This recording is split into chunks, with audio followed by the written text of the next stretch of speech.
So just an explanation.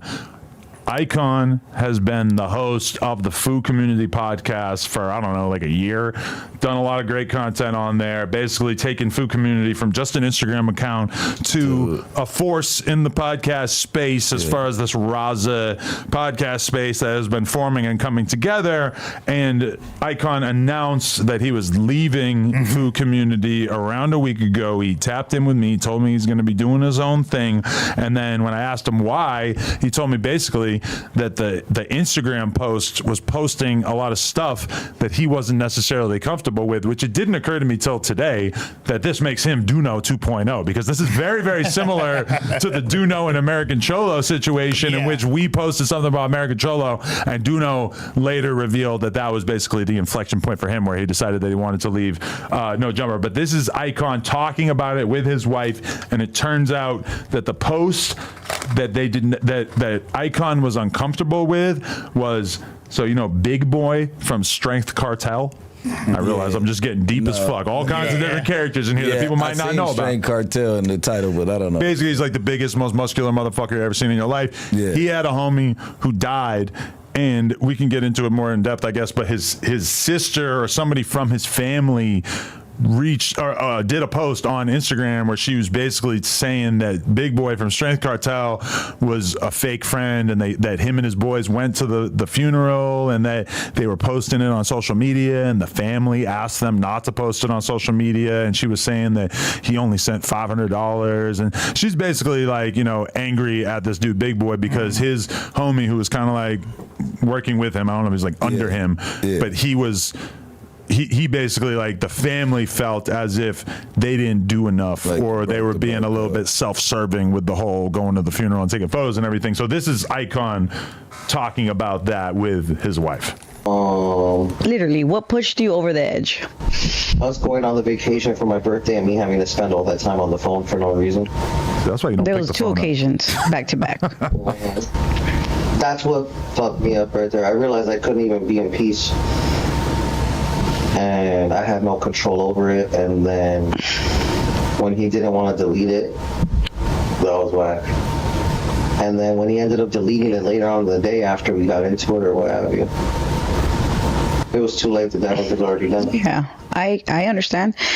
Midnight Love. Okay. Great song. So this occurs to me as being something that it's happened to me before, and it's happened to Eyekon now, and it's probably going to keep happening to people, where very common business model. You have an Instagram page where you sell a bunch of promo and stuff, and then you also do podcasts. This is like very common. There's all kinds of other pages that do this as well. And at a certain point, if you're the host on one of the podcasts, if you're like the person that other people feel like they can lean on, they're going to put pressure on you to basically like get Instagram posts taken down. Even though, like, I can imagine myself being in this situation. The Big Boy dude is not like a significant enough character in the No Jumper universe for us to be posting about this storyline. But, like, you know, if your friend dies and then his family goes on social media and basically says that you're not being a good friend, I mean, I can totally imagine that if this was Blueface, that we would have covered it. If this was, you know, a lot of different people that are in our universe, that qualifies as a post. Now, I don't necessarily know what Big Boy's reasoning would be, because he didn't get into it, for why that post should have been taken down, because maybe he thinks that the girl's a tweaker, or he thinks that she's a liar, or maybe there's, I don't know. But if the argument is just, I don't want people talking about my personal business, so therefore you should take the post down, I mean, I'm sorry, that's not enough for me to go on, you know, in terms of like what's considered newsworthy. And I think beyond that is being, if you're aligning yourself with the platform, because Eyekon didn't start FooCommunity, that's not his shit, and that page already had a lot of motion before Eyekon was there, and then they wound up bringing him on to take over as the face of the podcast. Now, a lot of people that are watching, they don't have the ability to discern, like, oh, is he the face of the podcast? They're like, no, FooCommunity. Right. Oh, and then that's the Instagram page. Like, we on your helmet for anything we don't like, because that's your shit. You're the face of it. Like, so it makes a lot of sense. My people have tripped on me because, like, I'm homies with You Ain't Hard Foo, and like he's like a part of my podcast and with the homies. But people think, like, the thing is, he, like, You Ain't Hard Foo doesn't post things that I have like a strong political or otherwise objection towards. I'm not saying I co-sign every sentiment that he posts, but it's not strong enough to the point where when I have been approached, because people have been like, oh, like that's your page, you ain't Harpoon. I'm like, no, you have the fucking IQ of a paramecium. You're a fucking literal retard. Like, that's not my fucking page. That's like my homie's page that I fuck with. But regardless, it's nothing that I wouldn't want to stand on because he's very methodical about what he posts. But then this is the problem, is that you as the person who's running like a news page or running an Instagram page, it's like there's a certain level of consideration and intelligence required. And at a certain point, not to throw Big Boy into this category, but at a certain point, you are going to have a Neanderthal approach you and basically tell you like, you need to delete that post because I don't like that post. And it's like, you know, like you as the host, as one of the hosts, you might not be prepared to you might not even understand why that was posted. You might think that it sounds ridiculous. Why would you want to post something that hurts somebody's feelings? Well, if we're running a news organization, yes, we are going to have to post things that hurt people's feelings. So, but first and foremost, how do you judge somebody? Okay, the family said don't post. Okay, cool. You could DM them like, hey, take that down. Remember we said, but how do you judge a friend off of how much money they sent for a funeral and he's not a good friend? $500, like that's not rubbing me the right way. But I think that they perceive Big Boy as being rich and as if he should be doing more. It doesn't matter. Life insurance exists, and if I don't got it around at the time, I don't need to be explaining it to somebody that's asking me for it. Right. Because I turn people down. People try to borrow money from me all the time. Yeah. It's a no. Yeah. Like for like the large part, it's like, bro, unless we are like as tight as we could possibly be, it is not happening. I said this on another podcast the other day, but I had a homie from back in the day, like my best friend from 18 years ago, like the person I hung out the most, hit me up and he wanted to borrow $4K. I'm like, listen, I'm going to explain this to you. My best homie in the world is not maybe could borrow $4K for me like one time. But it's like, that is a lot of fucking money to me. I know you think, oh, Adam makes $4K like it's nothing. Listen, I don't disrespect money. Like for me, that's my fucking mentality on everything. And I swear to God, I'm a person, I'll look at like a $400 pair of sunglasses and be like, what were you thinking? Like, that's fucked up. Like, why would you do that? You could have 10 pairs of those glasses for the 4K. And the older I get, the more I feel that way. The more, and I see people who are like, why Adam's got M's, so why would he care about this thing? Listen, I care about every last fucking dollar, if anything. That's why I got M's. And that mentality is what's going to keep you doing well for yourself in the long run. Because every time I make an amount of money, I'm not thinking about that money right now. I'm thinking about, I'm trying to be a 55-year-old guy that doesn't have to be grinding out YouTube content every fucking day, you know? And like, maybe when I'm 55, I'll still want to do that shit. But like in general, like if people but then it does become kind of different when someone dies. Because people expect you to send a lot more money through to a corpse than a living human being. Yeah, he's not Adam though, so it's like, nowhere close. Not like that. I don't know who he is. I don't know. That Big Boy dude looks like he got a lot of money. He's at least like a large human being. I don't know. But if he's a large human, I'm just saying he don't have. I don't care what he got. Right. If he didn't have nothing but $500 for that funeral, that means y'all gotta ask a couple more people than y'all thought y'all was gonna ask. And we don't know. What's that? Oh, look at LA Eyekon. Eyekon in the building. Get your ass over here. I thought his name was Laycon. What's going on, Eyekon? My white master. How are you, sir? I have no comment on that. Hey, so what was Big Boy's reasoning for why the Foo community should have taken down the post about him? I have no idea what you're talking about at this junction, sir. You just talked about it on your podcast. Why are you capping? Did I? Yeah, you talked about it with your wife. We were just watching it. Big Boy? From Strength Cartel, right? Yeah, I don't think I said anything about that. I think he just said a post. You said he didn't specifically say the post. You said you were getting tons of phone calls about a FooCommunity post, and oh no, I said I told you, or I said on the camera that I've gotten tons of complaints, period, over my time at the FooCommunity in regard to post removals. So it wasn't this Big Boy thing in particular?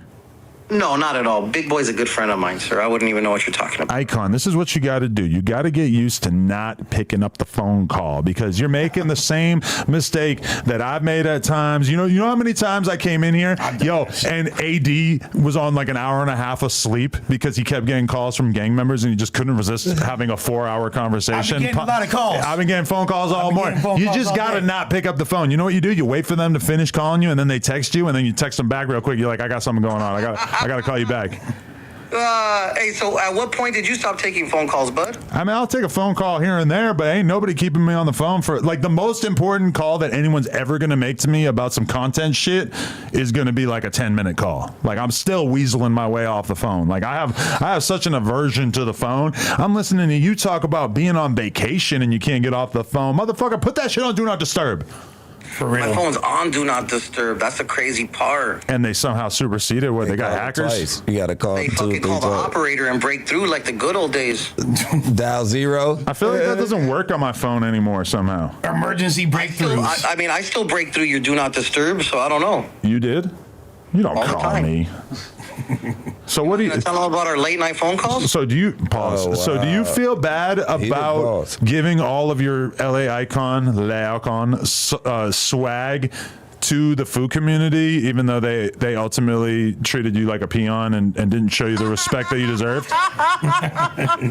What if Lush takes your job? Actually, Lush is not That taking his is a job. crazy narrative. I respect it. Hey, you're fucking dumb. Hey, no, respectfully, I believe it was mutually beneficial. You know what I'm saying? But it just comes to a point where I just had to do what was right for me. You know what I mean? that's a total non-answer. You're supposed to answer the question. You like that shit? You gave them the sauce, and now they dipped off, and they're gonna hire, I don't know, like some dude from OTR Records to run the shit, and you're gonna be fucking like, But he damn, took why'd his I give them the sponsors. sauce? He took his Lefty sponsors Gunplay. with him. They're gonna get new sponsors. They're the Foo community. They can do whatever they want. I don't know. They're huge because Eyekon blew them up. Is that true? I don't know. I'm not really paying that much attention, but probably. FooCommunity realistically already had a lot of motion, was doing great, but Eyekon definitely gave it like a face. But how and did the made Foo podcast community right. supersede Foo's Gone Wild, which was like the original Foo page? I mean, in reality, Fool's Gone Wild's like in a whole different category, but like that's like Fool's Gone Wild is like Drake and fucking FooCommunity is like Kendrick. yeah, like, or like D Baby, you know what I mean? Like, like Were it's you like about to say underground, that? Like, it's not as much like Fool's Gone Wild is the establishment at this point. That's like mainstream Foo media. So Foo's Gone Wild is No Jumper, and Foo Community is Fuck Community World or whatever the fuck it's called. Yeah. How about this, pal? You make a little time for your original Mexican pal, and I'll go on in there, and we could have a long form conversation about all of this, if you'd like. So you're saying you want to come on and have a chat with us? Yeah, sure. Why not? You guys are my good old friends. If it, on 610 and West Side, where the hell? What does Lush claim again? I don't know. He's got it on his shirt right now. Where- 6160. Yeah, what? So what's the plan? What are you going to be doing different on your own platform, like versus what you were doing for Foo Community before? Well, basically, I'm going to continue to do exactly what I've been doing thus far. I don't know if you've paid any attention, but if you look, it was my office. So all I did was remove the branding from it. Oh, really? I didn't know that was your office. What the fuck? Welcome to 2024, brother. Damn, I didn't know. Yeah, so like I thought they must have been paying for you this still shit. got the facility, you still got the sponsors. Yeah, so it's my equipment, my sponsors, my office. I mean, right? What else? You tell me. Yeah, sounds good. Is there animosity, or are you and the Foo community like amicable at this point? It's all Gucci. No, it's definitely amicable. It's not like I rage quit or got coerced into quitting. It was just like, I think it's time that I go. part ways. You know what I'm saying? It's like if Adam doesn't want to stop posting negative shit and Brick gets tired of it, Brick is gonna split. You know what I'm saying? But it's crazy because like Brick is so tapped in with so much politics, and he's never got on my ass about anything on the Instagram page. I feel like he would have the nuts to stand on business and say, "Man, I ain't got nothing to do with that. That's Adam shit. I don't know." Yeah. Unless it was like really, really in the fucking 6-0 business. Yeah, that's the only way I'm gonna say something. feels like Brick probably wouldn't like really. He would probably just be like, "Yeah, that's Adam." I don't know, or not even really Adam. That's a bunch of other people who work for No Jumper that are posting. All that is that you're available for comment. You're available to be visited per se. You know what I'm saying? Who owns Foo's Gone Wild or FooCommunity? I have no idea. The dude is like he does. Well, I thought it was you. Are we gonna start telling you the truth? It's you. You own it. Maybe I can buy it. Yeah. That's not the worst idea I ever heard. I think I do. I need to own a Mexican page for sure. He's a hidden character though. He doesn't put his face on camera, so he Adam, you're gonna lie to Lush and Brick to their face and tell them that you don't own the FooCommunity. That's what we're doing right now. I do not own the FooCommunity. You think I'd be able to keep that under wraps? I'm definitely gonna tell Josh to reveal the truth. How do you feel about this new narrative that's being pushed by a lot of people, mainly me, that you are the new Duno? You're Duno 2.0 because you weren't able to stand on business for the media company that was employing you. You start to get a couple threatening phone calls. It turns out Big Boy from Strength Cartel is the American Cholo in this situation. Both intimidating dudes in their own right. And I don't know how Big Boy from Strength Cartel came into this equation if I was just with him like 2 days ago. I think Hot Willa Media is paying that narrative, right? now. Yeah, he was like, there's literally like a post on Hot Wheeler that has the post His attached name. to it with Big Boys. That's where this narrative is. So coming either from. you're lying or they're cooking up narratives. Oh no, Hawila's definitely known for their fire narratives. What? No, yeah, I respect Hawila's narratives, but I mean, if I was just with him like literally 2 days ago, I mean, there's that, right? So did FooCommunity Well, you post? chose his side because you left and the post never came. The post got removed and you left, so you could be with him because you took his side in the situation. Exactly. Well, yeah, you're the real homie. Yeah, you the real homie. You know what? But like a lot of other people, before I saw that come out, a lot of people were saying like it was certain political things, like if there's fools from up, you guys are crazy. if fools from up north If were you're getting posted or whatever. Anything over there, Lush, don't ever say the word politics again. But We got it. So yeah, We got a politic. unfortunately, it's part of the young job description. But that's what yeah, people Lush were is saying. impressed. That was that was the rumor around the playground, was like, oh, he wasn't feeling the fact that like Norteños were getting posted. Well, it's funny you mentioned the Norteños because word on the streets is that LA Eyekon is actually starting a new page called Foo's Gone North, where he's going to be strictly covering our brothers up north. Yeah. Wow, new gone Before I wild. go, I gotta say this, Lush, fuck you. Adam, definitely fuck you, brother. Brick, you're cool. I love you, bro. I'm going to holler at you. Oh, he hung up. Goddamn it.